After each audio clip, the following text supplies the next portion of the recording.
Let us begin. Our story begins a very, very long time ago with a young girl. One day, this girl spotted a rusted spaceship holding a small star child.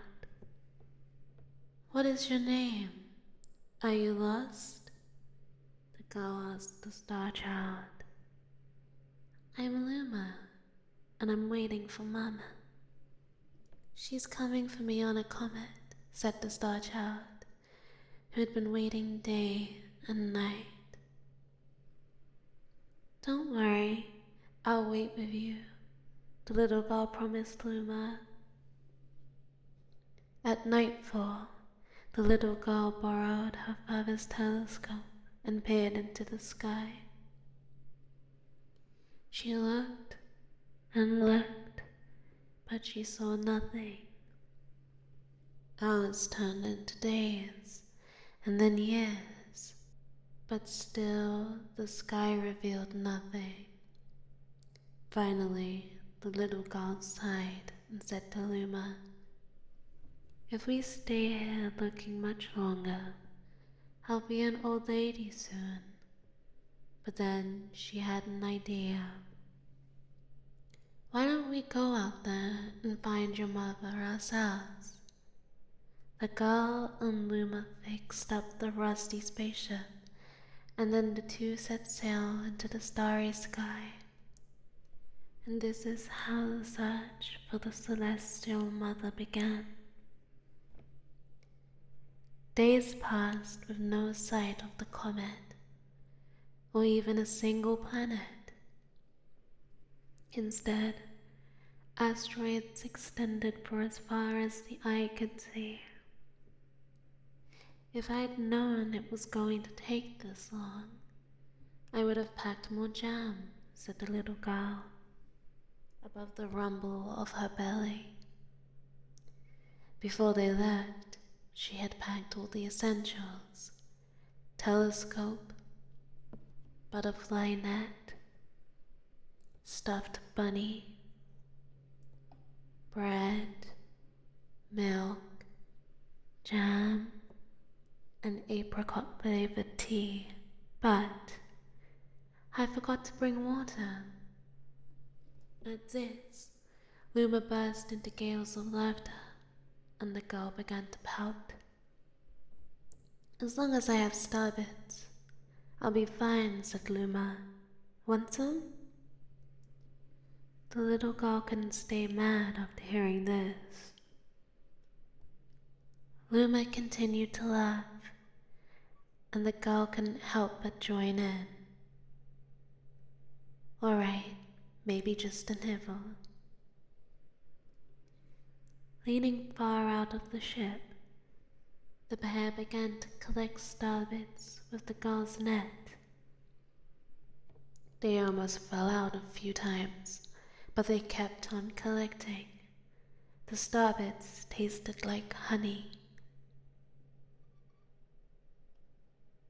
A beam of light pierced through the ship's window.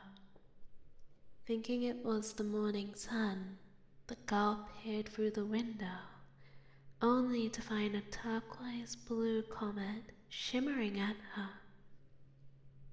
The little girl shook the sleeping Luma awake and shouted excitedly, "We have to get to that comet." The pair descended on the comet and found that it was made of ice. They looked high and low, but Luma's mother was nowhere to be found. Exhausted, the little girl sat down with a flop, utterly unable to take another step. "Look!"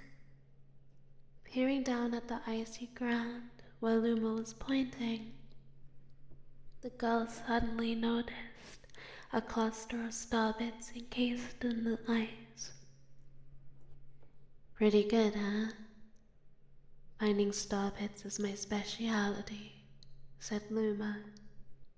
"There's ice here, and it's so warm.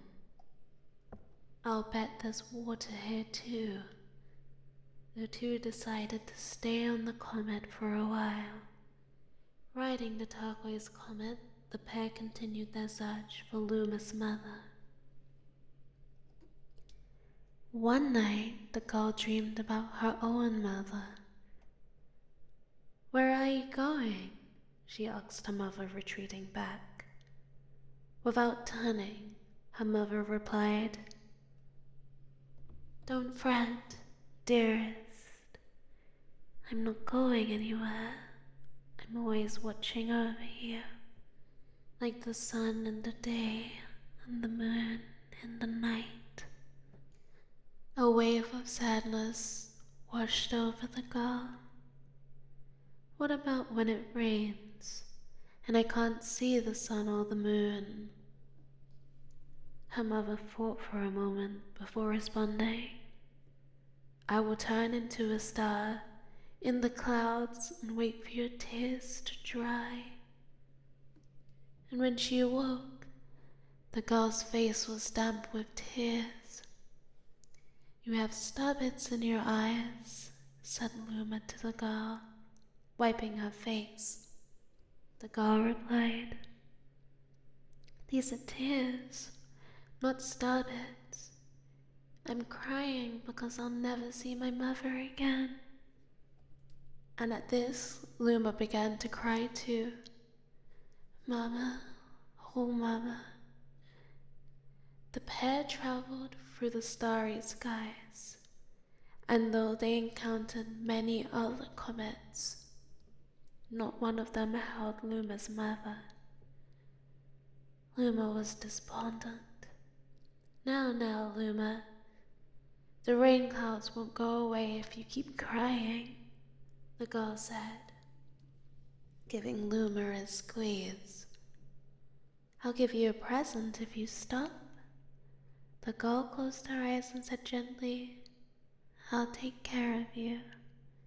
With these words, she felt a small spark in her heart. "The kitchen will go here, and the library will go over there," the girl said busily to herself. "We'll put the gate here." And ever since, the girl took Luma under her care. She's been bustling about at a feverish pace. It's a lot of work, but it's worth it to make a happy home.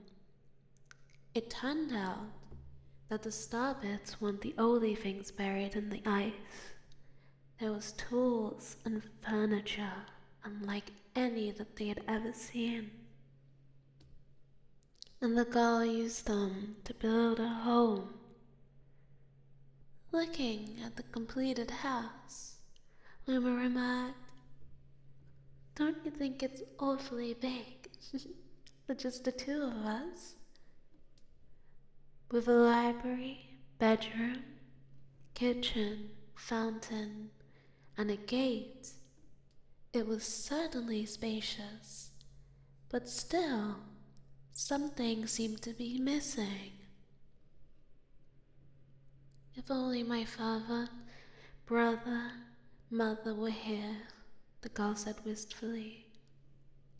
Indeed, the house was too large for its two small residents.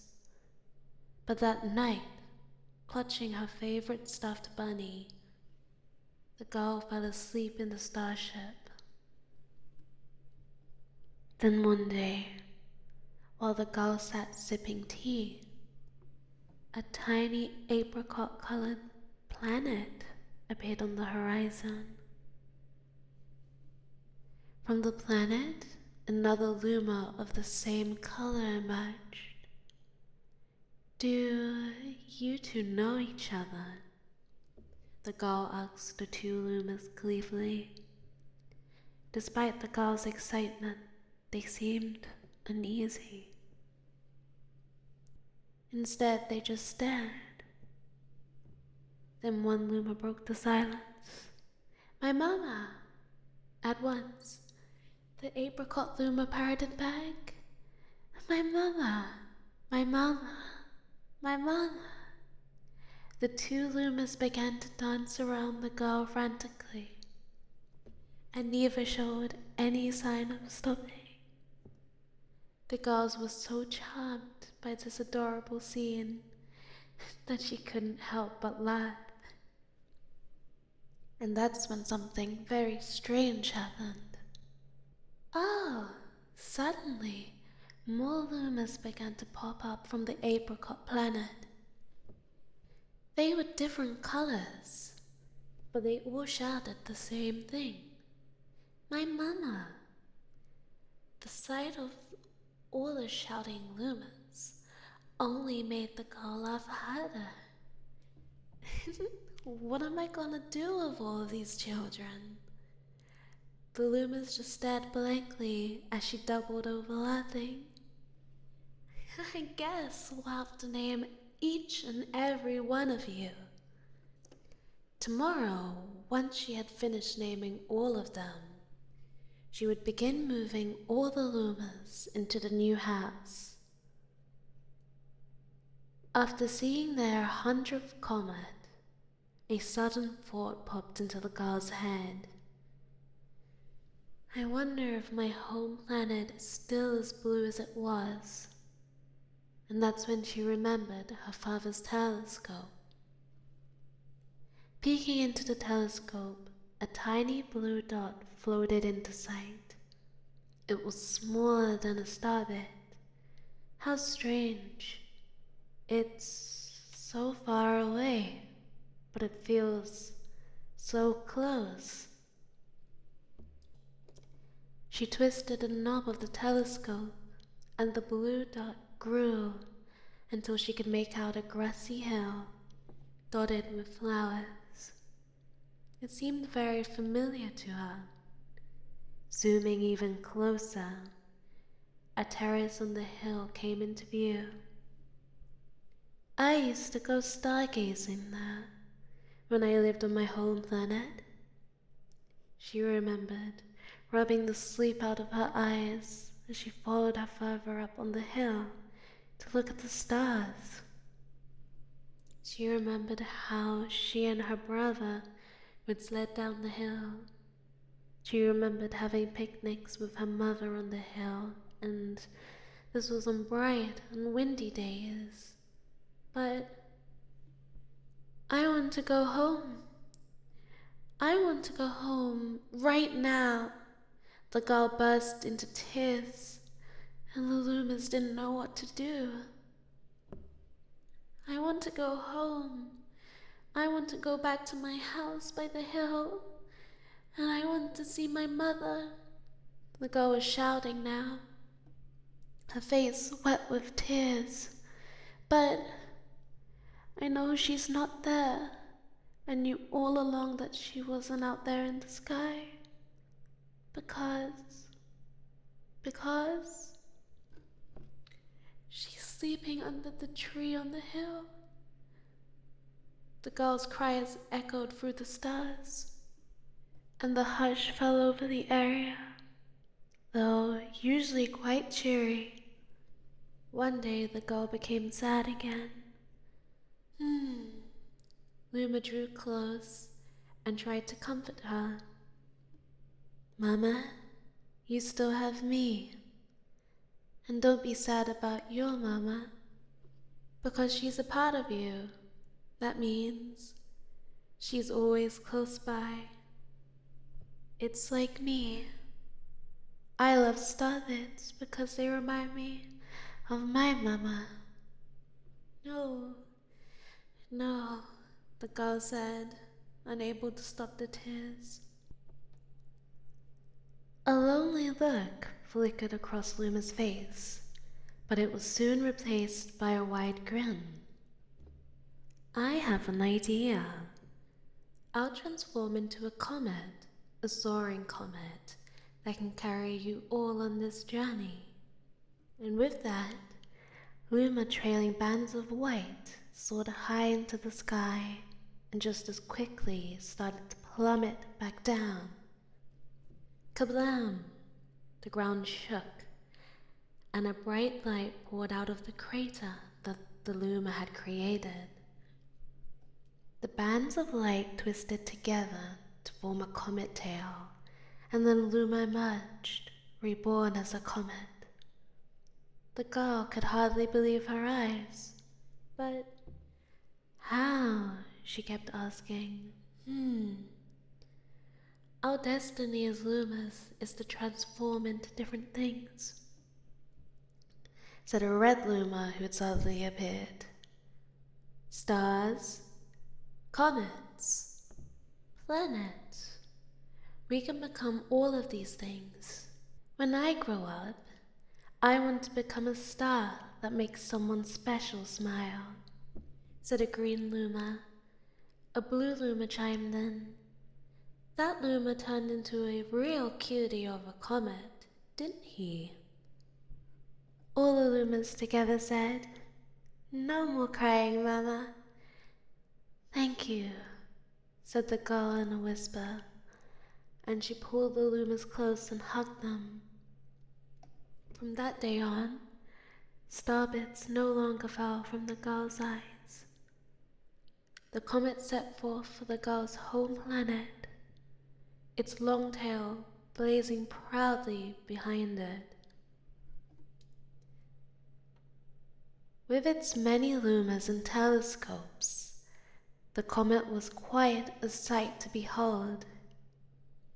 The girl and the lumas were proud to call it home.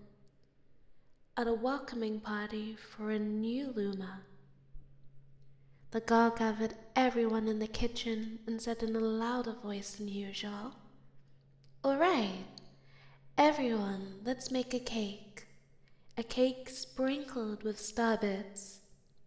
Then it will be a star cake. The Lumas excitedly began to gather the ingredients.